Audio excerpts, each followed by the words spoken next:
Gusto na nating maibalik sa dati ang ating pamumuhay. Para mangyari ito, mahalagang hakbang ang pagbabakuna ng 70 milyong Pilipino laban sa COVID-19. Pero ayon sa isang survey nitong taon, 6 sa bawat 10 Pilipino ang ayaw magpabakuna kontra COVID-19 kahit na narito na ang vaccine. Ang mga dahilan, ang pangambang hindi ito ligtas at epektibo at ang paniniwalang hindi kailangan ng bakuna upang malabanan ang COVID-19. Ito ang tinatawag na vaccine hesitancy na ayon sa World Health Organization ay ang pag-antala o pagtanggi sa vaccine kahit na available na ito.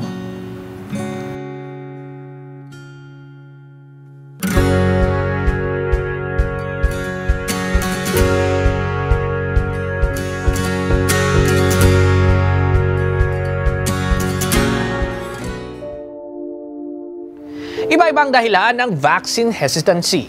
Si Tina na allergic sa maraming mga bagay gaya ng alikabok, alak at ultimo mga simpleng gamot gaya ng paracetamol, hindi agad tinanggap ang COVID-19 na vaccine. So, ganun ang buhay ko. Pag nagkakasakit ako, nagkakalagnat ako, nagkaka-flu ako, lahat yan, I just have to wait it out.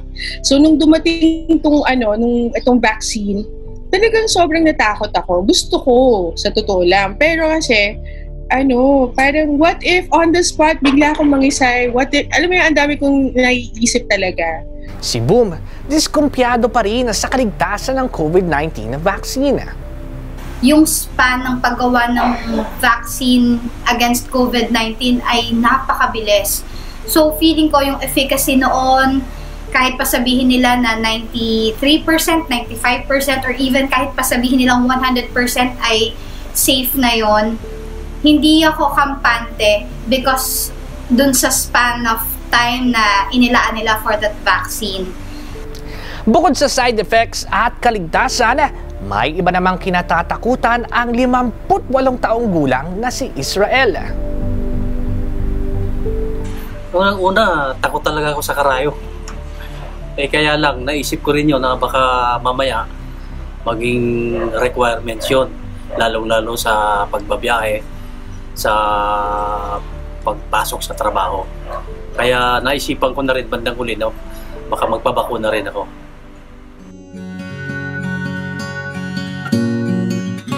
Dahil maraming posibleng mga dahilan ang vaccine hesitancy, ang payo ng eksperto, gawing mabilis at maginhawa ang proseso ng pagbabakuna upang maengganyo ang mga mamamayan.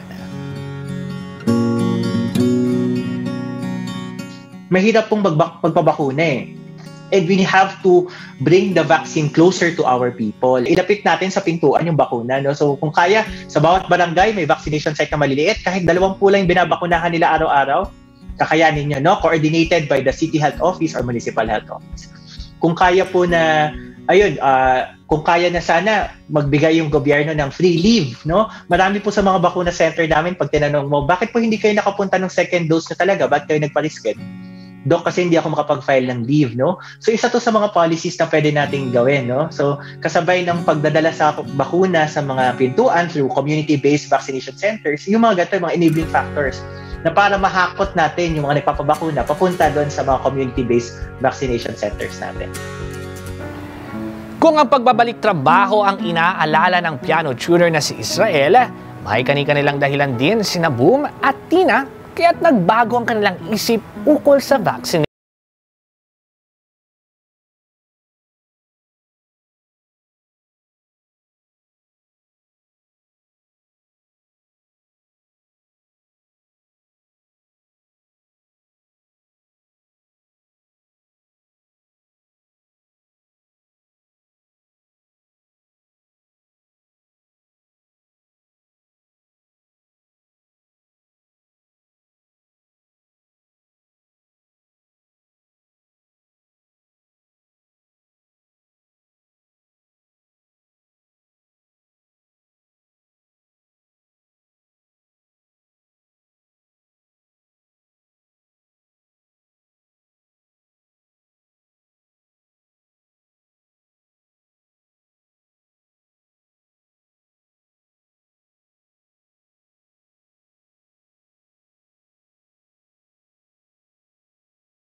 para it's a sign of love to your family, to your friends, no, pag nagpapabakuna ka.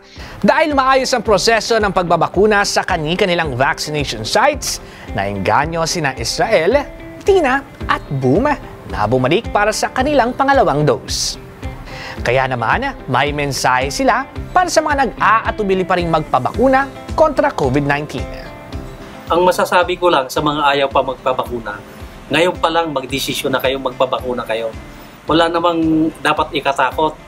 Dapat nga matuwa tayo dahil may bakunang libre na pinamimigay ng ating gobyerno. Hanggat hindi tayo protektado, hanggat hindi tayo nagpapabakuna, mas malaki yung chance natin na magkaroon ng COVID-19. Ang ina-avoid naman natin dito ay yung severe effects ng COVID-19. Ang bakuna po ay hindi gamot, pero maa-assure kayo ng bakuna na less na lang yung COVID-19 effect sa inyo once na magkaroon o maka-acquire kayo ng sakit. So, tandaan natin na kung ano yung available vaccine na nandiyan, yan ang pinakamabisang bakuna. Protection yan para sa ating sarili at para sa ating pamilya.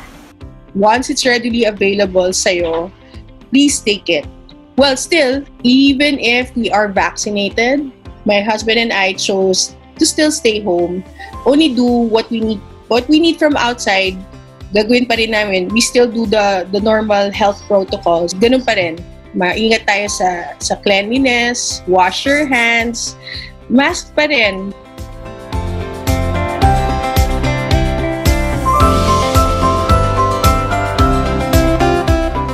Ang pagbabakuna isang mahalagang hakbang upang maprotektahan ang sarili at bayan.